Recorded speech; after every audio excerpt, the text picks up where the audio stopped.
Natural farming Bangladesh আমরা চেষ্টা করছি কৃষিকে বিষমুক্ত করার প্রক্রিয়া নিয়ে আমরা কাজ করছি।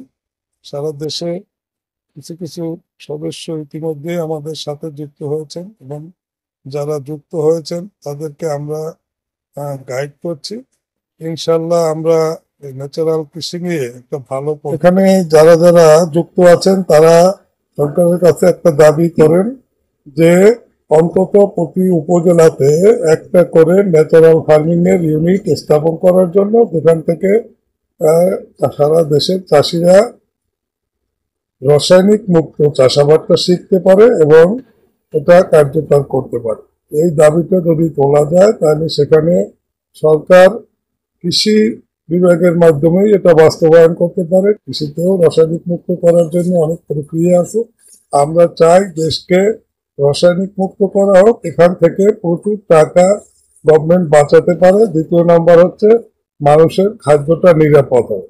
খাবারটা যদি নিরাপদ করা যায় সেই ক্ষেত্রে আমরা দেশে অনেক কিছু সাশ্রয় হয়। যেমন খাবারটা বিষমুক্ত করলে মানুষের রোগ ব্যাধির হাত থেকে রক্ষা করতে পারে। তৃতীয় নাম্বার হচ্ছে ওষুধপত্র প্রতি পরিবারেই অনেক কমে যায়, যার ফলে অনেক ক্লিনিক, তার যে খরচগুলি ক্লিনিকে এবং ডাক্তারের পিছনে যে সমস্ত খরচ এবং যে সমস্ত সময় অপচয় হয় এগুলি থেকে আমরা রক্ষা পেতে পারি শুধুমাত্র খাদ্যকে রাসায়নিক মুক্ত করে। কারণ রাসায়নিক যুক্ত খাবার খেয়েই আমরা বেশি রোগে ভুগে থাকি। এইখানে আমরা যারা চাষি আছে তারা রাসায়নিক বিষে আক্রান্ত হয়ে অধিকাংশ লোকই বিভিন্ন বিপদগ্রস্ত হয়।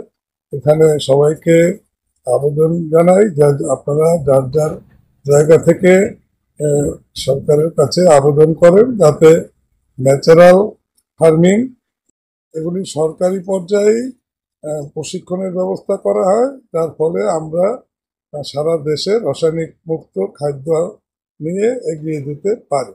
ধন্যবাদ।